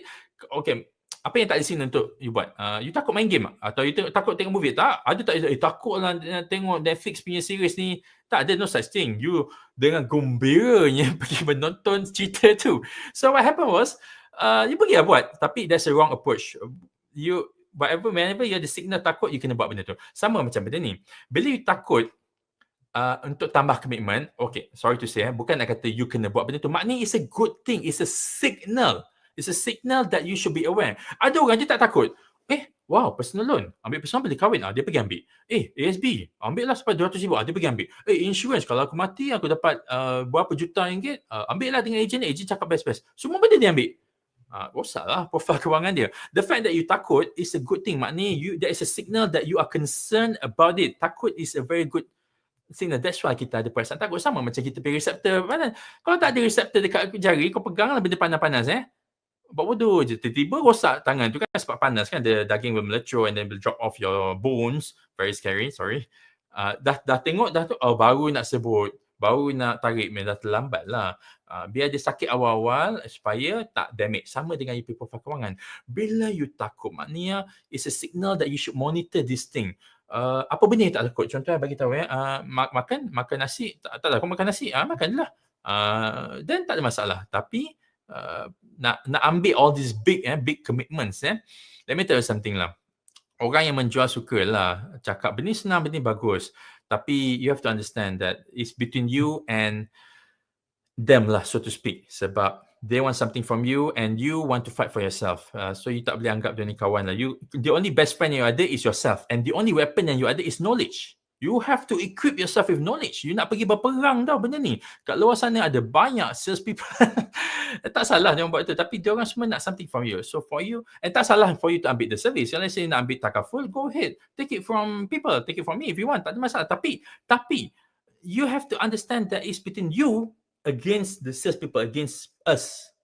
You jangan anggap kita ni kawan. You tanya soalan banyak-banyak. Please, kita tak boleh marah lah. Kalau the moment kita marah tu, macam ni kata tak payah ambil kita orang. Meaning that, to be honest, kita pun ada masa jugalah. Maknanya, if you tanya sampai 2 jam, 3 jam, lepas tu tak ambil, siapa yang tak marah kan? So there must be, give and take lah. You cannot give people hope. Tapi, you kena be smart. Please play this thing smartly lah. Janganlah kenakan orang and jagalah diri you. You have to have a balance in life lah. In anything life, memang kena ada balance. Okay, let's say, The Big Short. Yes, exactly. The Big Short is an issue. You should. There's so many movies yang berkenaan dengan all these finances that you should watch. One of them is a Big Short. Another one is I tak ingat apa nama cerita tu. Sylar from Star Trek. I might just mention it in my YouTube channel. I don't remember what's the name, but it's also a very, very good movie lah for you to talk to watch. Boleh tahu kebiasaan apa di dalam credit card statement, apa tarikh untuk yang berkenaan. Okay, typically, when you get a credit card statement, you want to pay it within, okay, I tak ingat lah, tapi in general about 2 weeks from the statement. Kalau you lebih daripada masa tu, dia ada due date lah. Lebih daripada due date tu, you akan kena interest charges. So, bila you dapat statement tu, you akan nampak ada 2 nombor. Satu, current outstanding. Exactly statement punya balance plus the penggunaan credit card tu since bulan lepas. Contohnya RM8,000. Tapi statement balance could be lower than RM8,000. Statement balance is actually penggunaan credit card tu bulan lepas. Tapi outstanding balance adalah penggunaan bulan lepas dan juga penggunaan yang between bulan lepas dengan sekarang. Date of this statement is being printed. So kalau you nak full settlement, you boleh. Tapi kalau you nak settlekan settlement balance saja pun boleh, you tak akan kena bunga, which is very, very nice thing to do lah. You gunakan you bayar as you guna pun okay juga. Tapi depends on how you use. Kalau combine income macam mana, adik-beradik atau lelaki bini, tak ada masalah for you to build a credit score menggunakan 2 orang, 3 orang, 10 orang pun tak apa. Cuma, a very good question. Combine income. When you combine your income to buy a house, to buy a car, I tak pernah tengok orang beli kereta pakai combine income, a house senang cerita You combine your commitment juga. Yes, you do. So let's say orang tu gaji, let's say gaji you RM5,000, gaji isteri pun RM5,000, commitment you RM1,000, commitment isteri RM5,000. Somehow lah dia punya commitment sama dengan dia punya gaji. Kalau pakai nama you seorang, you punya income is RM5,000, commitment RM1,000. Okay, 5 against 1 Kalau you combine, you difference dia is RM4,000 lah. Okay, dia punya baki untuk digunakan untuk perbelanjaan. Ini cara kira senang lah. Tapi kalau you combine dengan isteri you, gaji RM5,000 campur RM5,000 gaji isteri RM10,000, commitment you RM1,000, commitment isteri RM5,000. So RM6,000. So 10 tolak 6 adalah 4. So, 4,000 juga. In this situation, tak ada beza. You buat combine income ke tidak. Ini is an okay situation lah. There are sometimes, kalau you combine income, lagi teruk daripada tak combine. So, you have to consider that jugalah. Please consider betul-betul. Cakap pasal combine ni, it's a symptom of macam mana nak beli rumah, baru nak check income punya all these things. Macam mana nak beli rumah, baru nak join. Sebelum you beli rumah tu, you kena buat homework tau. Tak susah pun. Anyone can do a DSR calculation. Anyone can check. You boleh check EP commitment. You tahu gaji berapa, kiralah sendiri. I boleh ajar lah. In fact, I nak buat lepas ni dalam my YouTube channel. Tapi you boleh. So, kenapa beli rumah yang, alamak, income aku tak cukup? Kena combine dengan orang lain. Bank officer dengan developer, punya sales people akan, atau real estate agent akan cakap lah, suggest all these things ya. Because they want to sell to proceed. Oh, you dah bayar booking. Nak dapat pembeli ni susah. Ataupun kalau tak susah pun, commission tinggi. So, they want it to proceed. Okay, itu dia punya hak. But you, macam mana boleh tak mengira benda ni? Okay, in this situation, I would suggest nak combine boleh kalau terpaksa. Cuma issue dia is, bila you combine your income, tadi saya cakap pasal benda tu kan, join the commitment untuk rumah baru tu akan muncul dekat dua-dua punya secret juga. So this is something that you have to consider. Jangan main taram je lah kalau boleh. One more thing lah nak cakap pasal beli rumah ni. Sebab macam tadi saya cakap, bila beli rumah, tiba-tiba baru nak check pasal itu, check pasal ni. Okay, my recommendation is beli rumah ni bukan macam beli sayur. You boleh bawa trolley masuk Tesco, ambil sayur, ambil susu Dutch Lady, lepas tu pergi kat kaunter, bayar credit card, habis transaction tu. Pembelian rumah ni adalah benda yang paling mahal sekali. You sebagai orang biasa boleh beli. Kenapa saya kata you orang biasa? Sebab kalau you orang luar biasa, maybe rumah is not the most expensive thing that you boleh beli. Maybe you beli company ke, company harga dia 20 juta, you beli pakai whatever lah, cash ke apa, that would be the more expensive than houses lah. Tapi kita orang biasa, orang marahan. Kita punya pembelian paling besar adalah rumah. Nombor 2 typically is kereta. Nombor 3 is typically kahwin lah ataupun education. Yes, depend on where you belajar lah. Kadang you belajar overseas, you will be hundreds of thousands ringgit. Tapi kalau kat Malaysia pun, UM tak RM80,000 untuk satu course tu, satu degree tu. So, quite pricey jugalah. So, bila rumah ni yang paling mahal, dialah research yang paling banyak, dialah research yang paling panjang you kena buat sebelum you commit to that purchase. So that is the one thing that I have to say lah. Sebab the reason I nampak, okay, a very good topic. Kita berbalik kepada profil kewangan. The reason is, rumah ni, I selalu nampak orang ni, dia dah teruk sakit. Dia beli rumah yang agent suruh belilah, broker suruh belilah. Lepas tu, sewa tak boleh nak cover installment macam tadi kita cakap. Dia nak jual balik, okay, dia nak jual balik tak boleh. Sebab harga rumah jatuh. Betul. Ada rumah ni dekat satu kawasan yang tak nak sebut. I think nak sebut banyak kali lah. You faham lah. Dia beli 500,000. Market value sekarang ni 300,000. Dia nak jual balik tak boleh. Hutang dia dengan bank 500,000. Konon dia ambil 100% loan lah. In fact dia ambil more than 100%. Okay, tak apa. Kita stick with 500,000. Dia beli loan dia 500,000. Dia beli rumah tu 500,000 juga contohnya. Sekarang ni market value 300,000. Dia nak jual balik tak boleh. Kalau orang nak beli 300,000 pun, dia sebagai penjual kena top up dekat bank 200,000. Okay, of course dia dah save money. Okay, so tak apa. Dia kata tak apa. Saya boleh sewakan rumah ni. Okay, fine. Masalahnya hutang dia 500,000 kan, so installment dia lebih kurang 2,500, tapi sekarang ni Pak OPR dah turun, dia punya installment dah jadi 2,000. Oh okay, OPR dah RM2,000, installment dah RM2,000, happy lah. Tapi penyewa pun nak bayar RM1,000 je. RM1,000 je nak bayar, sebab that's a market. You cannot fight against the market. You cubalah list rumah you dekat RM2,000 pun tak ada orang nak sewa, tak ada orang nak contact you pun. Orang tengok pun bodoh. Apa dia perasan shorts ni? Kau tengok neighbor kau semua tu sewakan RM1,000, RM1,500, RM1,100, RM1,200. Kau nak sewakan RM1,200, hebat sangat. Kau nak sewakan RM2,000, kau hebat sangat ke? Maybe you katalah you ada furnishing lah, itulah ni. Benda tu capital. You nak naikkan harga rumah daripada RM1,000 punya sewa jadi RM2,000, you punya rumah tu kena ada macam-macam. Kata complete. Okay, of course you tak boleh buat macam tu. So now you are bleeding. So tiap-tiap bulan you bayar dekat bank RM2,000, tapi you dapat sewaan RM1,000. Lepas tu ada masalah sewa lagi. Orang tu rosakkan rumah lah, lepas tu dah setahun tu maybe dia tak, mana ada, you boleh jamin ke dalam setahun atau 2 tahun atau 3 tahun memang tiap-tiap bulan mesti ada payment, jamin tak ada. Not to mention agent fee lagi. Okay lah, speed rent pun dia ambil daripada you tau sebagai penyewa. Kalau agent pun dia ambil daripada you. So in the end of the day sama je. So as in sama as in you still have to fork out that money. So let's say lah orang tu keluar lepas setahun. Dia pergi kontrak setahun, you pun nak ambil. Confirm ke lepas setahun tu immediately terus ada orang? Tak. There will be a gap. Not to mention another fee to the agent or the speedrun. So, wah, banyak benda. Ya Allah, sewa tax. Okay, so in the end of the day, you dah stuck dengan benda tu, you are bleeding every single month.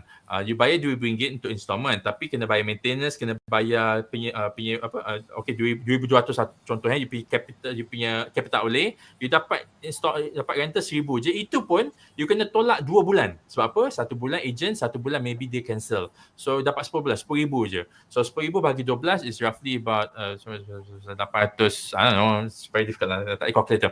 About RM800 lah, compared to pay installment RM2,000. So you are bleeding.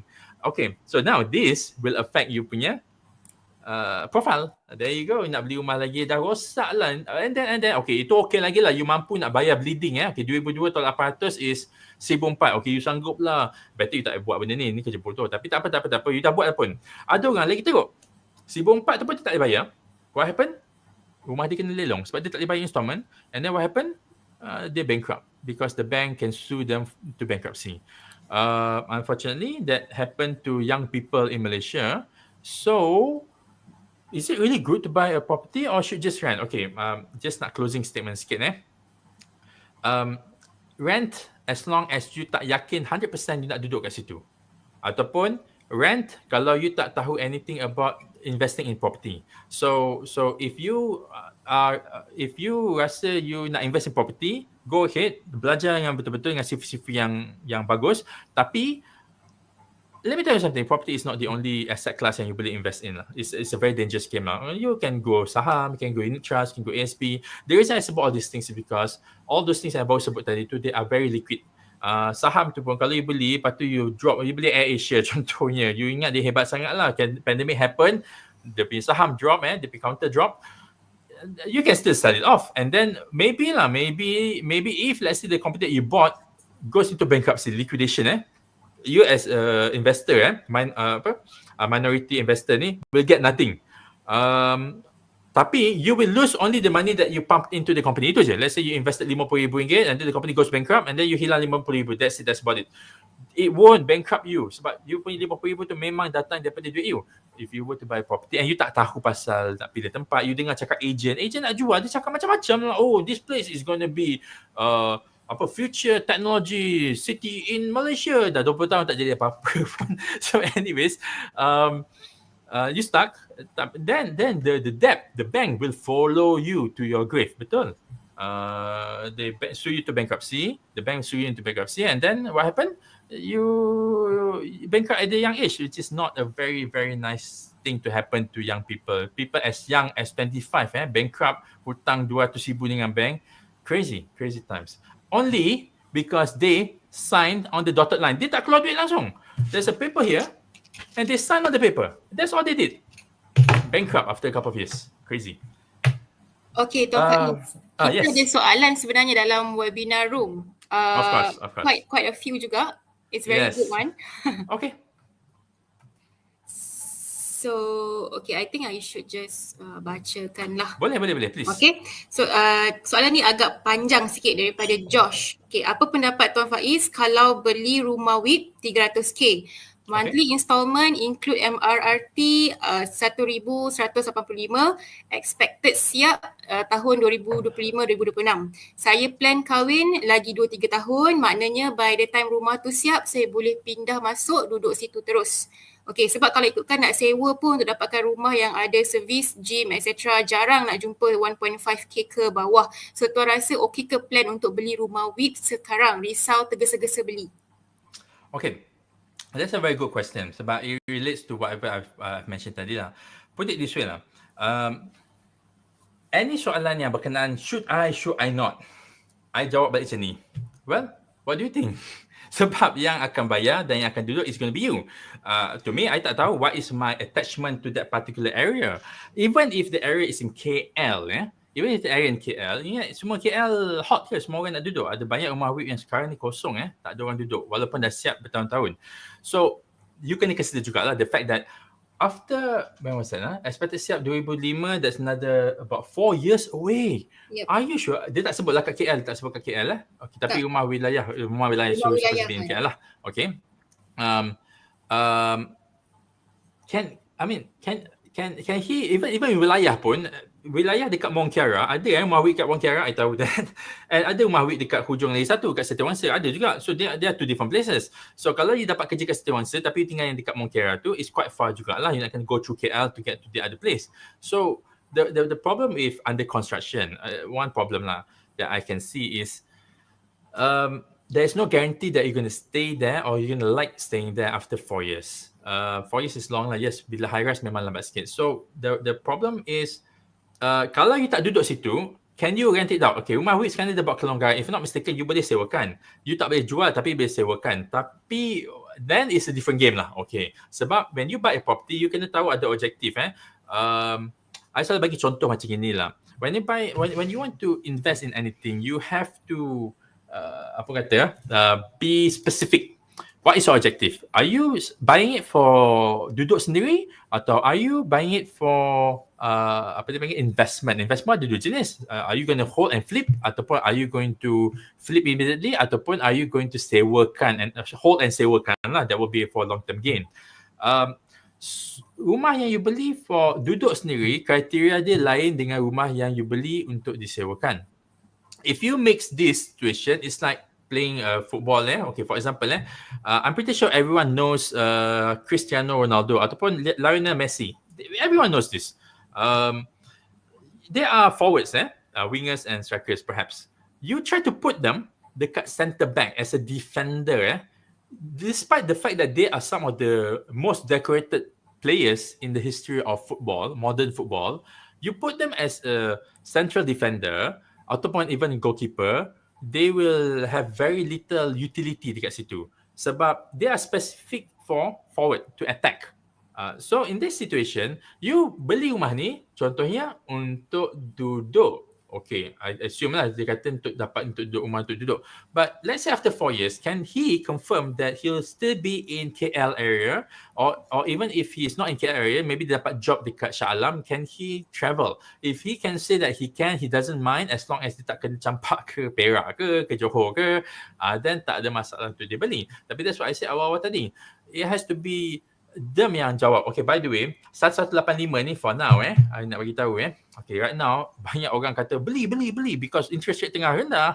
What happens after economy recovers? InsyaAllah economy will recover. Our GDP for last quarter was increased by 16% quarterly lah. That means we are recovering. So as we recover, OPR will be increased, and when OPR increases, BR will increase as well. And your 1185 will not remain 1185 by the time rumah tu siap. Entah-entah dia jadi 1004. So these are the things that you have to consider when buying a house now. It's not just about paying now, because your loan is going to be for 35 years. Chances are, I do not know exactly, but it's going to be for 35 years. You punya OPR, you punya rate tu you punya installment will go up and down along with the OPR and BR. So that is one risk. Bila beli rumah ada a few risks. Tadi ada cakap pasal sewa, harga rumah, harga turun. Another one is the banking punya risk. So ada banyak risk jugalah. I'm not saying that risk is something you have to avoid. You cannot avoid the risk when you want. Cuma you kena understand it. Oh, okay. Sebab bila dia tak 1185 ni nampak ni, I nak betulkan sikit perception that it's not going to be fixed at 1185. It could go lower, yes. Tapi I think 1.75% OPR ni is the lowest in Malaysian history. For it to go lower than this is very unlikely. So the only way is up. Okay, next question.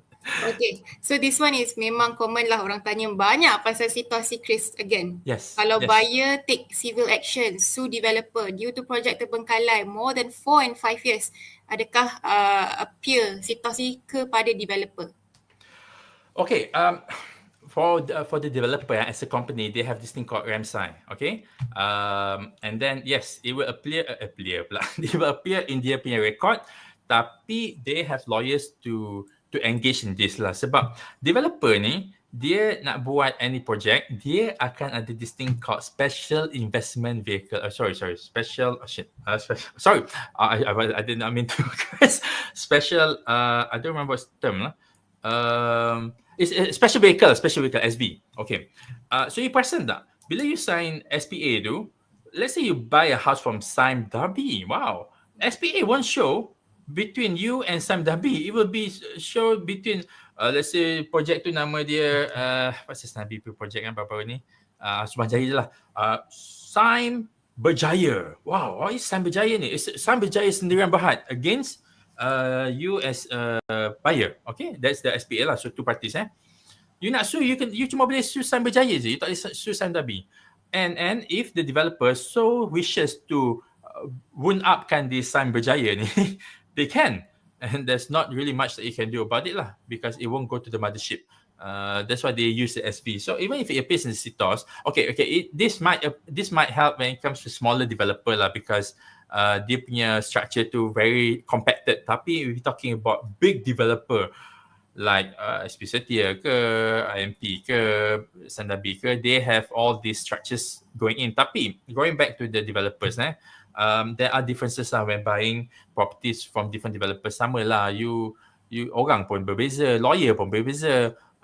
So different developer will have different track record. Please buy based on the track record. Of course, it's going to be a bit more expensive, tapi risk. You want to go cheaper, sure, tak ada masalah. Tapi when you go too cheap, what will happen is you take the risk of this project not being completed over the years. Oh, by the way, let me tell you something lah, ya Allah. So many property yang dah siap tak terjual lagi. Why wait 4 years? Okay, that would be my question lah. Okay, of course, there are a couple of reasons why you want to wait. One of them is maybe property yang dah siap tu mahal sikit ke, ataupun because property dah siap, you have to pay you don't have to pay. What do you have to pay? Okay, you have to pay valuation, and the valuation might not match. Yes, sebab rumah tu dah siap. Adalah some intricacies in that situation. But in this situation, if you buy rumah yang 4 tahun lagi tak siap, one thing nak jawab sikit Josh, I lupa cakap dari nak address. You kena 4 tahun tu you kena bayar progressive interest, which is quite a bit actually. You boleh total it up. You boleh predict lah, okay, bila the bank will release money to developer, and then you have to start paying the interest on that progressive payments to the developer. Then you total whatever discount you dapat tu on the 300,000 tu, is it betul 300,000 ke dah jadi 320,000 ke over the next 4 years? So it's something that you have to consider lah, compared to beli rumah yang dah siap lah. Dah siap lah, developer tak dapat jual, you boleh consider juga. Alright, so I think kita boleh ambil satu lagi last question, because time pun dah mencemburui kita. So one last question, maybe you're from your YouTube or from your Facebook page ke? Okay. Okay, how about this? Mr. Man is asking, kalau beli tanah lot, adakah berbaloi?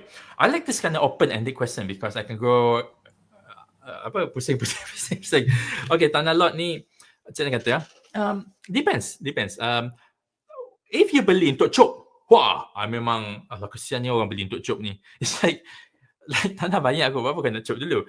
I pernah buat topik pasal benda ni. Beli, sebab dia tanya berbaloi. Okay, so very open-ended. So let's say kita explore, dia beli untuk cop, kononnya, I suka tempat ni, lepas I retire, I umur 30, lepas retire lagi, I don't know, 25 years, I nak duduk rumah ni. In 25 years, whatever that you like, okay, consider, okay, I'm 35 now. 25 years ago, I would be 10 years old. 10 years old, I suka tengok anime.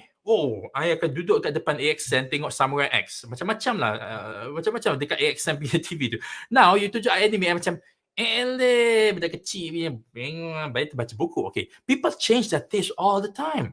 So whatever that you like now, you won't like. It's very don't tell this to your wife or your husband. You will change your taste over time, and in 25 years, bukanlah guarantee lah, but very unlikely for you to still like that tanah after 25 years. So okay, fine, you akan kata, well, I boleh jual. Okay, in the next 25 years, over the next 25 years tu, you beli rumah tu assuming dia pakai loan, you kena bayar bunga. Ataupun you kata, tak apa, I boleh pakai cash. Okay, rumah tanah tu yang beli tu, maybe dia akan naik harga, tapi you kena annualizekan dia punya return. Okay, let's say you beli tanah tu pada harga 500,000. After 25 years, harga dia naik sampai 600,000. So kenaikan dia is 100,000 over 25 years. You boleh buat annualized return. So tengok-tengok, kalau you pakai calculator, I boleh buat in about 2 minutes, less than that. Contohlah, maybe annualized return dia is 1%. Setiap tahun, 1%. You masukkan 500,000, you jual balik dapat 600,000. Annual return dia 1% over the next 25 years. Lebih baik you ambil 500,000 tu, you letak dalam ASB 1 dengan ASB 2 dengan ASB 3, senang-senang dapat 4-5%. So, berbaloi ke in that situation? Memang sungguh tak apa. You boleh sedapkan hati you lah. Tak apa, harga naik. Memanglah. But you lost the opportunity to invest your money tu dekat tempat lain. So, in that sense tak apa. Tapi, let's say you beli, and then you buat rumah tu sekarang. You panggil kontraktor, you done the numbers. Okay, kalau aku beli tanah 500,000, nak buat rumah tu 500,000, 1 juta. Kalau aku nak beli rumah dekat sebelah ni, dekat kawasan ni, developer buatlah dia jual tanah lot, lepas tu dia akan bagi kontraktor dia lah, dia dapat untung 2 kali, dia jual tanah, dia dapat, kontraktor dapat, tengok-tengok 1.4 million. Kalau you boleh buat rumah tu pada harga 1 million termasuk beli tanah, berbaloi. So soalan tu open-ended, tapi I menjawab dia dari segi tanah lot ni, I tak pernah nampak sangatlah orang yang simpan sampai hari tua dia rasa berbaloi. Sebab tanah ni satu benda you tak boleh buat, you tak boleh sewakan dia. Macam mana nak sewakan dia? You speed home pun tak boleh nak sewakan. Mana ada speed tanah kan? Dia ada speed home. Sebab it's home rental service. Tanah ni nak sewa macam mana? Pertanian, apa pula pertanian? Tanah pertanian murah. You carilah kat curug-curug sana, you dapat berekar-ekar, berhektar-hektar. Murah. Memang dia sewakan. And then facility dia adalah dia punya pengairan dia, syarat-syarat dia, boleh tanam pokok-pokok. You pergi tanam pokok durian dekat rumah orang, mengamuk orang sebelah tu. Ataupun maybe dia happy lah dapat durian. Tapi kalau jatuh dekat kereta dia mengamuk juga ada. Macam mana? So tak boleh sewakan lah, senang cakap. You kena buat rumah baru you boleh sewakan dan nak kena keluar duit lagi. So nak jawab soalan tu dengan compactnya, kalau you beli tanah tu untuk hari tua, I rasa tak berbaloi. Tapi kalau you beli tanah tu sebab you nak duduk rumah tu sekarang, bukan sekarang lah, maybe dalam masa 5 tahun ke 10 tahun ke, nak kumpul-kumpul duit, and then cost you tu lagi murah daripada beli rumah developer kat sebelah, walaupun rumah dia cantik tapi you punya lagi murah, then and you rasa you tak kisahlah, you tak nak pun duduk dengan orang terlalu kaya yang duduk kat developer punya kawasan perumahan tu, you nak duduk dengan orang seangkatan, tak ada masalah, you kata macam itu, and then harga cost you pun murah separuh ke, murah 50% ke, murah 100% ke, then go ahead, tak ada masalah in my opinion for you to do that. Alright, okay. So I think, wow, memang banyak soalan. Saya tengok kiri kanan soalan bertubi masuk. This is very, very good. Very interactive. I really love it. Alright, okay. So thank you so much for the sharing. I think dekat dalam YouTube channel pun memang terlalu banyak soalan yang tanya dan kita tak boleh nak layan semua because masa sangat-sangat suntuk untuk kita punya speaker dan juga untuk speak home. Tapi tak apa, I think all this will be answered in the next content by our speaker. So saya tahu every week memang akan ada banyak content, betul tak? Yang akan dikeluarkan. Yes. Yep. Dan saya sendiri pun memang one of the subscriber. Saya sendiri pun masih lagi belajar how to bina my profile kewangan and all. Very interactive. Okay, so I'm gonna switch back to the a bit of promotion before kita nak end the session tonight. Okay, kepada sesiapa yang belum lagi daftar untuk kita punya next sesi webinar Ringgit Hack Live Show, please do so, okay, sebab kita bukan sahaja hari ni, besok ada lagi beberapa sesi, esok malam pun kita ada lagi dengan pakar hartanah.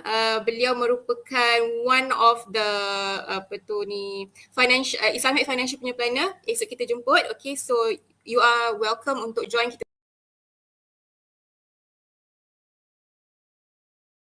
punya lagi. Okay, subscribe kita punya YouTube channel sebab kita akan berikan kepada anda free fire blanket dan juga fire extinguisher. Dan selain itu juga jangan lupa pergi subscribe YouTube channel Financial Faiz because a lot of content yang sangat-sangat best boleh dapat kat situ, senang faham. So you should subscribe also. Okay.